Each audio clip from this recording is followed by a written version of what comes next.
Hello students, आज की इस वीडियो में आज मैं कक्षा 11वीं वाले विद्यार्थियों को अध्याय 1 के प्रश्नावली 1.1 के दूसरा प्रश्न को बताने वाला हूँ। तो जो समुच्चय अध्याय में पढ़ा रहा हूँ उसमें प्रश्न क्रमांक दूसरा को देख लेते हैं। जब मैं आपको प्रश्न क्रमांक दूसरा को बोल के बताऊंगा तो आपको ये जो प्रश्न है वो बगल में आपको दिखाई देने लगेगा। तो चलो प्रश्न को पढ़ के बताता हूँ। हम लोग इसमें बिल्कुल भी टाइम वेस्ट नहीं करेंगे। प्रश्नों की संख्या बहुत सारे हैं, सभी को जितना आसानी से और जितना सरल हो सके उतना सरल तरीके से सीखेंगे, समझेंगे और जानेंगे। तो प्रश्न क्रमांक दूसरा है, निम्नलिखित समुच्चयों को रोस्टर रूप में लिखिए। रोस्टर रूप में लिखना है ना इस बार। अब यहाँ पे जो पहला प्रश्न है वो है x अनुपात x एक पूर्णांक है तथा x का 2 घात प्लस x माइनस 2 बराबर 0। तो ये जो है एक पूर्णांक संख्या है ना। तो पूर्णांक संख्या है तो यहाँ पे जो दिया हुआ है x का 2 घात प्लस x माइनस 2 बराबर 0, इसका कहने का मतलब क्या है, इसे भी तो जानना ज्यादा जरूरी ना। तो चलो मैं आपको बताते चलूंगा और समझाते चलूंगा, ठीक है। तो सबसे पहले पहले प्रश्न को जब हम हल करेंगे तो हम इसे कुछ मान लेते हैं, ठीक है। जैसे कि माना ए मान लेते हैं, बी मान लेते हैं ना। तो माना ए x अनुपात x क्या है, एक पूर्णांक है। क्या है, पूर्णांक संख्या है, लिख लो, ठीक है, पूर्णांक संख्या है। अब जो पूर्णांक संख्या जिसे कह रहा है वो क्या है, x का 2 घात फिर प्लस x फिर माइनस 2 बराबर 0, ठीक है। इससे हमें क्या निकालना है, इससे हमें वो दो मूल निकालना है जो पूर्णांक संख्या को प्रदर्शित कर रहा है। अब करेंगे क्या, आप लोगों को पता है। करते क्या है भाई, ये जो मध्य पद है उसको दो हिस्सों में तोड़ देते हैं। तो इसको दो हिस्सों में ऐसे तोड़ेंगे कि जब जोड़े या घटाए तो हमें x प्राप्त होना चाहिए, और अगर हम इनके नंबर जो जोड़ घटाने से जो नंबर हमें प्राप्त है अगर उनका गुणा करें तो कितना प्राप्त होना चाहिए, -2। मतलब यहाँ पे क्या हो रहा है, गुणनखंड हो रहा है। तो गुणनखंड करते हैं तो ये x का 2 घात ये हो जाएगा प्लस 2x माइनस x। देख लो, अगर मैं 2x में एक x को घटा दूंगा तो x प्राप्त होगा, वो भी प्लस में। अब 2 और यहाँ पे 1 है, इनको अगर मैं गुणा करता हूं तो कितना प्राप्त हो रहा है, -2 r है ना। तो ये जो तरीका है गुणनखंड करने का तरीका एकदम सही और एक्यूरेट है ना। मतलब मैं जो अभी गुणनखंड कर रहा हूँ वो सही हो रहा है। अब इनका जोड़ा बना देते हैं, तो एक जोड़ा ये बन रहा है, एक जोड़ा ये बन रहा है। पहले जोड़ा से x बाहर निकल रहा है, एक x बचेगा, यहां से तो x निकल चुका, सिर्फ बचेगा क्या, 2। फिर यहाँ पे देखो माइनस है तो माइनस एक को बाहर निकाल देते हैं, ठीक है। माइनस बस को अकेला तो नहीं लिख सकते, इस जोड़े से कुछ भी बाहर नहीं निकल रहा है, लेकिन एक भी तो है ना। तो एक समझो कि एक निकल रहा है तो -1 इस तरीके से लिखेंगे। फिर इन दोनों मानों को देखो, दोनों किसमें है, दोनों के दोनों माइनस में है, तो कोष्टक के अंदर दोनों जाके क्या हो जाएगा, प्लस हो जाएगा, फिर बराबर 0। ये और ये x प्लस 2 एक बार लिखा जाता है, इसे इसे उभयनिष्ठ कहते हैं। तो x प्लस 2 और x प्लस 2 को एक बार लिखेंगे, और फिर जो बचा है उसके दूसरे कोष्टक में x माइनस 1 बराबर 0। यहां से x की जो वैल्यू प्राप्त हो रहा है वो -2 प्राप्त हो रहा है, और यहाँ से +1 प्राप्त हो रहा है। और इस प्रश्न में क्या निकालने के लिए कहा था, पूर्णांक, है ना। तो पूर्णांक संख्या एक पूर्णांक संख्या है। तो पूर्णांक संख्या का मतलब क्या होता है, पूर्णांक संख्या का मतलब होता है 0 प्लस में 1 प्लस में 2, इस तरीके से ये अनंत तक के प्लस में जाएगा, और फिर -1 -2, और ये इंफिनिटी यहाँ पे ये भी किस में जाएगा, माइनस में अनंत तक के जाएगा। तो ये होता है पूर्णांक संख्या। तो पूर्णांक संख्या है ये तो हमने सिद्ध कर दिया। अब इसे रोस्टर रूप में लिखना है तो कुछ नहीं करना है, बस कोष्टक के अंदर डाल देना, पहले -2 फिर +1 इस तरीके से, ठीक है, मंडला कोष्टक के अंदर। यही क्या है, इस प्रश्न का उत्तर है। तो इस तरीके से पहले प्रश्न को मैंने हल कर दिया, आपको समझ में आया होगा कि ये जो -2 और +1 कहाँ से आया, कैसे आया, पता चल गया ना कि ये जो हल है ये पूरा इस तरीके से हुआ है। और मैंने पूर्णांक संख्या के बारे में भी आप लोगों को बता दिया, ठीक है। अब दूसरा देखो, पहले इसको मिटा देते हैं।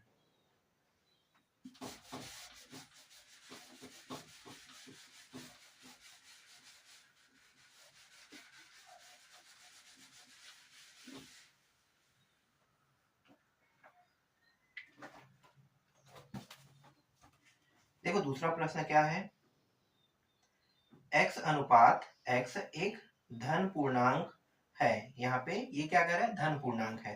तथा x का वर्ग बड़ा x के वर्ग से बड़ा है 40 कह रहा है। ठीक है, तो दूसरा प्रश्न में क्या कह रहा है, x के वर्ग से बड़ा कितना है, 40 है। ठीक है, इसे कैसे बनाओगे, तो यहाँ भी हमें क्या करना पड़ेगा, हमें दूसरे प्रश्न में भी मानना पड़ेगा। ठीक है, तो यहाँ पे a को मान लेते हैं, तो माना a, और a को मान रहे हैं, तो जो x अनुपात x है, ठीक है, ये x अनुपात x क्या है, धन पूर्णांक है, कह रहे हैं धन पूर्णांक। ठीक है, अब ऋणात्मक में कोई भी मान नहीं आएगा, सभी मान किसमें प्राप्त होगा, हमें धनात्मक में प्राप्त होगा। तो x अनुपात x धन पूर्णांक है, और आगे क्या था प्रश्न, पूर्णांक है तथा x का 2 घात से बड़ा 40 है। ठीक है, इसको कैसे हल करोगे, देखो हमारा जो मेन प्रश्न है ये है, इसको ही हल करते हैं हमेशा। तो हमारा प्रश्न क्या है, ये है ना, तो हमें x की जगह ऐसी संख्या लेना है और उनका वर्ग करना है जो 40 से ज्यादा ना हो, 40 से ज्यादा ना हो। जैसे कि x की जगह अगर एक बार एक लेते हैं तो एक का वर्ग, देखो यहाँ पे 2 है ना, तो x की जगह पे ध्यान देना, x बराबर 1 2 3 4, इस तरीके से आगे बढ़ाते जाएंगे। तो ये जो x है यहाँ पे वर्ग कर रहे हैं, ठीक है, तो ये सब क्या हो जाएगा, वर्ग हो जाएगा, 1 का वर्ग 2 का वर्ग 3 का वर्ग 4 का वर्ग, है ना, और बढ़ रहा है तो 5 का वर्ग 25 होता है, 5 पंचे 25। अगर मैं 6 कर रहा हूँ तो यहाँ पे 6 का वर्ग कितना हो जाएगा, 36। अगर मैं 7 कर रहा हूँ तो 7 का वर्ग कितना हो जाएगा, 49। तो 40 से ज्यादा तो होना नहीं चाहिए।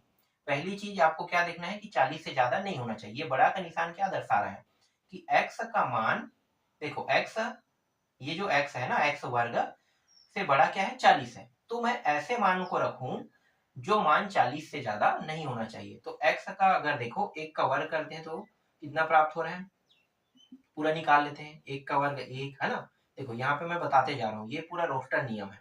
1 का वर्ग 1, फिर 1 का वर्ग 2 4, 3 का वर्ग कितना होगा 9, 4 का वर्ग कितना होगा 16, 5 का वर्ग 25, 6 का वर्ग 36। अगर मैं 7 करता हूं तो ज्यादा हो जाएगा 49, तो 7 वाले को हमें नहीं लेना है। ठीक है, क्योंकि ये इससे ज्यादा नहीं होना चाहिए।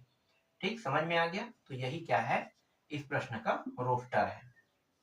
तो देख लो, रोस्टर मतलब समुच्चय जो हमें प्राप्त हुआ 1 4 9 16 25 और ये 36 है। x के मान को मैंने बता दिया कि 1 2 3 4 5 6 तक के रखेंगे, फिर इसका वर्ग किया, जैसे कि यहाँ पे वर्ग किया है तो इसी के ऊपर में वर्ग लगा दिए। वर्ग लगाने के बाद देखो हल की तो ये हमें प्राप्त हुआ। तो इस तरीके से दूसरा प्रश्न भी आपको समझ में आ गया होगा, है ना। आगे बढ़ते हैं तीसरा प्रश्न की ओर।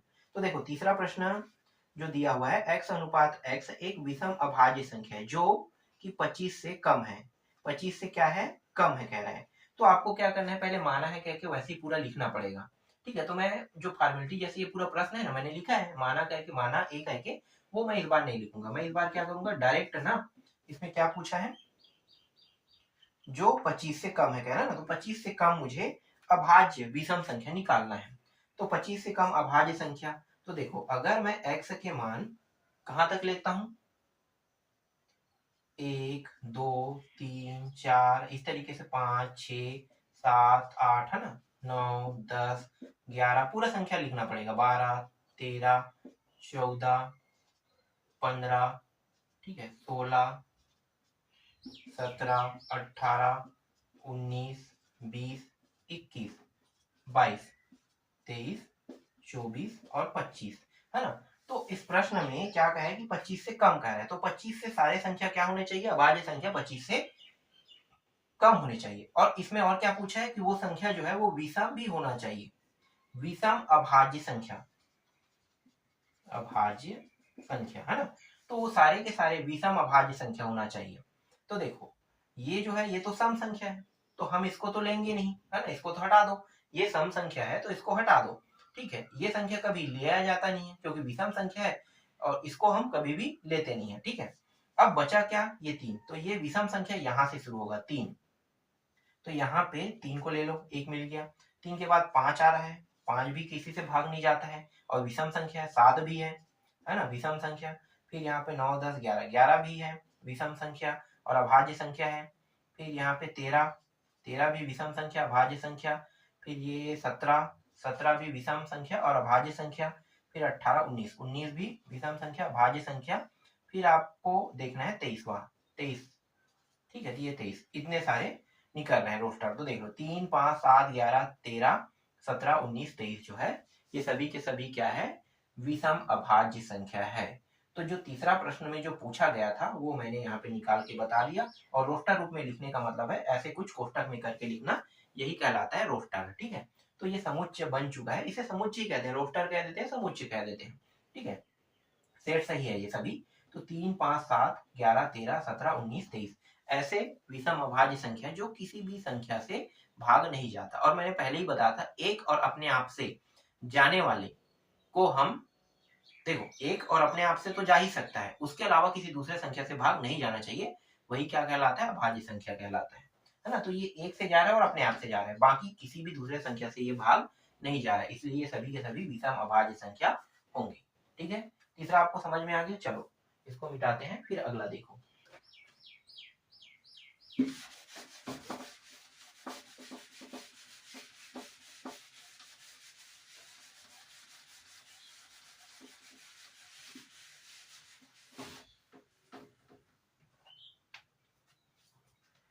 देखो अब चौथा प्रश्न, चौथा प्रश्न है यहाँ पे, हाँ, x अनुपात n बिलोंग करता है बड़े n तथा x बराबर n का घात 3 दिया हुआ है, ठीक है। तो यहाँ भी अगर इसे मानते हैं, देखो चौथा प्रश्न है तो माना है ना, यहाँ पे लिखना पड़ेगा हर में, प्रश्न को हर बार माना लिखना, ठीक है। तीसरा में जैसे मैंने नहीं लिखा था क्योंकि जगह नीचे में कम था इसलिए मैं नहीं लिखा था। अब चौथा में क्या कर रहा हूँ, लिख रहा हूँ ना, तो मैं लिख रहा हूँ यहाँ पे माना x अनुपात n बिलोंग करता है बड़े n से, ठीक है। और क्या है, तथा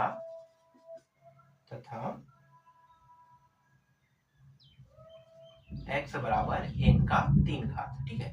तो इस तरीके से हम लोग लिखेंगे ये माना करके। लेकिन हमारा जो मेन प्रश्न है वो क्या है, ये आगे का नहीं है, पीछे का है हमारा मेन प्रश्न।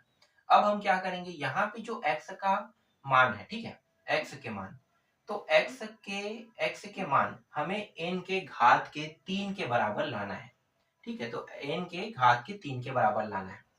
तो यहाँ पे ये जो n है ये किसे प्रदर्शित कर रहा है, नंबरों को, संख्याओं को प्रदर्शित कर रहा है। और ये बता रहा है कि ये जो नंबर है ये बड़े n मतलब नंबर के साथ प्रदर्शित होता है, ये आप समझ सकते हो, ठीक है। तो मैं यहाँ पे ले लेता हूँ, इसको लूंगा, जैसे मैं यहाँ पे x ले रहा हूँ, ठीक है, और x ले रहा हूँ और यहाँ पे n है, तो n का घात कितना रखूंगा, n का घात 1 का 3 रखूंगा, पहला ले रहा हूँ। तो फिर जब दूसरी बार करूंगा तो यहाँ पे n का घात कितना रखूंगा, 2, तो 2 का घात भी 3 करूंगा। फिर से अगला ले रहा हूँ तो इस बार कितना करूंगा, 3 का घात 3। इस तरीके से मैं इसे लेते आऊंगा। तो जैसा इसने कहा है अगर वैसा करते हैं तो हमारा जो रोस्टर बन रहा है वो 1 का घात 3, 2 का घात 3, 3 का घात 3, है ना। इसी तरीके से 4 का घात 3, इस तरीके से ये बढ़ते रहेगा। अब ये कहाँ तक जाएगा ये तो बताया नहीं है, तो रोस्टर जो है वो आगे बढ़ते रहेगा। तो इस तरीके से हमें एक रोस्टर प्राप्त होगा। ये समझ में आ गया चौथा प्रश्न, ठीक है। चौथा भी यहाँ पे क्लियर हो रहा है। चलो अब आगे देखते हैं पांचवा प्रश्न, है ना। नीचे में जगह तो नहीं है, मिटाना पड़ेगा। ये सारे प्रश्न बहुत ही आसान है, छोटे छोटे प्रश्न हैं, अभी तो ज्यादा टफ प्रश्न शुरू भी नहीं हुए हैं, अभी टफ प्रश्न आना चालू नहीं हुए हैं, अभी तो एकदम आसान, इजी, सरल जिसे आप कहते हैं वही प्रश्न है, ठीक है। तो पांचवा प्रश्न पहले देख लो। पांचवा प्रश्न में पहले से दिया है कि a बराबर ट्रिग्नोमेट्री शब्द के सभी अक्षरों का समुच्चय है।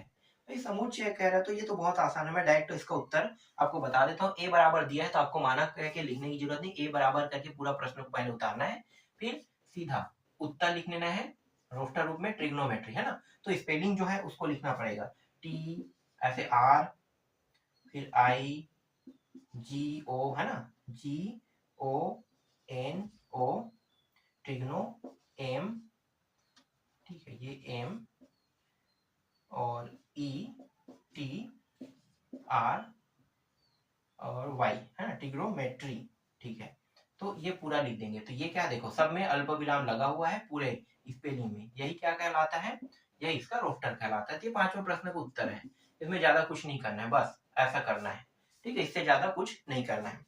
तो पांचवा भी बन गया। चलो छठवा देखो, छठवा प्रश्न, हाँ, b बराबर यहाँ भी दिया, देखो b बराबर x बिलोंग करता है n अनुपात x एक अभाज्य संख्या है तथा 10 से बड़ा x और x से बड़ा b से कह रहा है। इसका मतलब क्या है, पहले तो b वाला पूरा प्रश्न आपको लिख लेना है, ठीक है। तो यहाँ पे मैं डायरेक्ट उत्तर यहाँ पे बताता हूँ। जो 10 से बड़ा, देखो ये जो है हमारा मेन जो प्रश्न बन रहा है 10x से बड़ा 20, इसका मतलब क्या होता है। देखो x का मान जो है हमें ऐसा लेना है जो 10 से बड़ा हो और 20 से छोटा हो, ठीक है। इसका मतलब तो यही होता है, देखो 10 से बड़ा क्या है, x है, और x जो है वो 20 से छोटा है, ठीक है। 20 से छोटा है, देखो जिस साइड मुंह खुलता है वो संख्या बड़ा रहता है, याद रखना। तो इसका मुंह किधर खुला है, 20 की साइड, तो 20 की साइड खुला है, मतलब 20 x से छोटा है, और x जो है वो 10 से बड़ा है, मतलब 10 से बड़ा है x और 20 से छोटा है। तो हम लोग x के मान क्या रख सकते हैं, तो x के जो मान है वो रख सकते हैं, 10 से बड़ा क्या होता है, 11, 12, 13, 14, 15, 16, 17, 18 और 19। इससे ज्यादा नहीं ले सकते, क्योंकि ये 10 से बड़ा होना चाहिए, 20 से छोटा होना चाहिए। तो ये आपका छठवां प्रश्न भी बन गया, ठीक है। अब देखो सातवां प्रश्न, ज्यादा कुछ नहीं है, बहुत आसान है, बहुत सरल है, इसलिए मैं इसे जितना जल्दी हो सके उतना जल्दी जल्दी बता रहा हूँ, ठीक है। अब देखो सातवां प्रश्न, सातवां प्रश्न जो है वो c बराबर दिया हुआ है, x अनुपात x बिलोंग करता है r, तथा x बड़ा है x से, क्या ये पॉसिबल हो सकता है। देखो इस प्रश्न में कहा है x बड़ा है x से, अगर मैं आपसे सवाल करता हूं कि एक बड़ा है एक से या फिर दो बड़ा है दो से, तो क्या ये पॉसिबल हो सकता है, बिल्कुल पॉसिबल नहीं हो सकता, क्योंकि कोई नंबर अपने आप से बड़ा हो ही नहीं सकता। हाँ, अगर यहाँ पे माइनस होता तो एक बार हम लोग सोच सकते थे, लेकिन यहाँ पे ना तो माइनस और ना ही किसी दूसरे का जिक्र किया गया है ना, तो माइनस का तो जिक्र हुआ ही नहीं है, दोनों संख्या सेम है, दोनों प्लस में है, तो वो संख्या अपने आप से कभी बड़ा हो नहीं सकता। तो ऐसी स्थिति में ये जो है ये पूरा सी था ना, सी था, तो सी का मान क्या हो जाएगा 5। तो 5 यहाँ पे क्यों ले रहे हैं, अगर कोई संख्या अपने आप से बड़ा बता रहा है ना, अपने आप से बड़ा बता रहे हैं, तो ये परिभाषित नहीं हो सकता। तो परिभाषित नहीं हो सकता, उसके लिए हम इस सिंबल का यूज करते हैं, ठीक है। तो 5 का जिक्र करते हैं। तो ये आपका सातवां प्रश्न भी बन गया।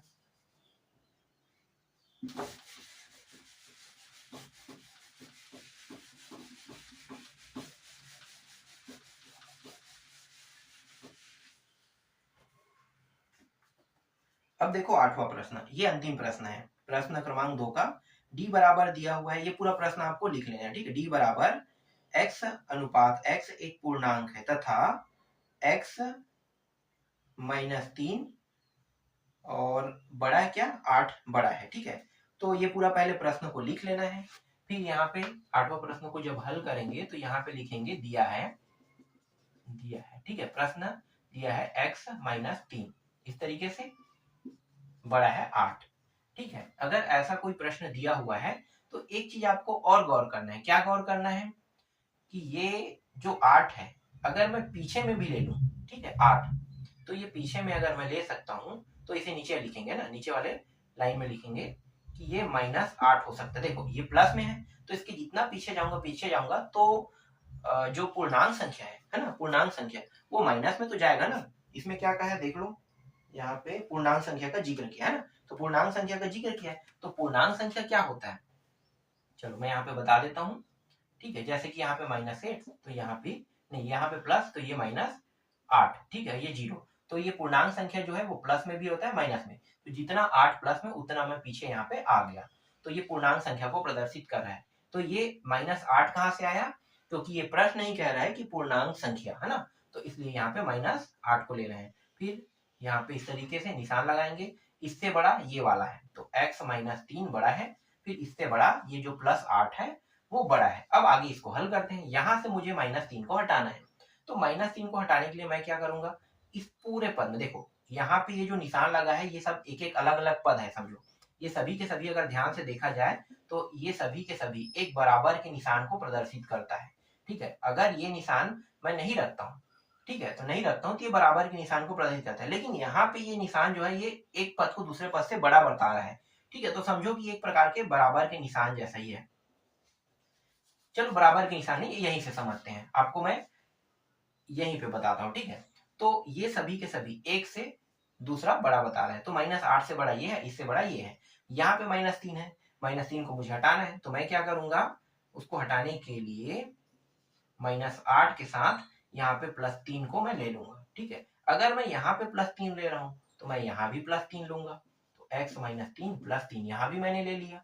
अब मैं यहाँ पे ले रहा हूँ तो इसको भी मैं नहीं छोड़ सकता, क्योंकि हर एक अलग अलग पद है, तो मैं पूरे अलग अलग पद में भी तो लूंगा ना, तो यहाँ भी लूंगा, तो 8 + 3।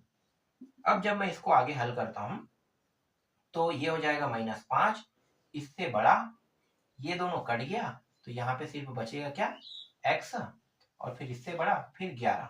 अब -5 से लेके -11 के बीच कितने संख्या है उसको लिखना है, तो -4, -3, -2, -1, 0, फिर 1, 2, 3, 4, 5, 6, है ना, 7, 8, 9, 10, 10 तक के जाएगा, क्योंकि जो संख्या है वो -5 से कम नहीं होना चाहिए और +11 से ज्यादा नहीं होना चाहिए। तो इस तरीके से मैंने आप लोगों के जो बुक में प्रश्न क्रमांक जो 2 दिया हुआ है ना, प्रश्नावली 1.1 का, वो मैंने पूरा कंप्लीट कर दिया।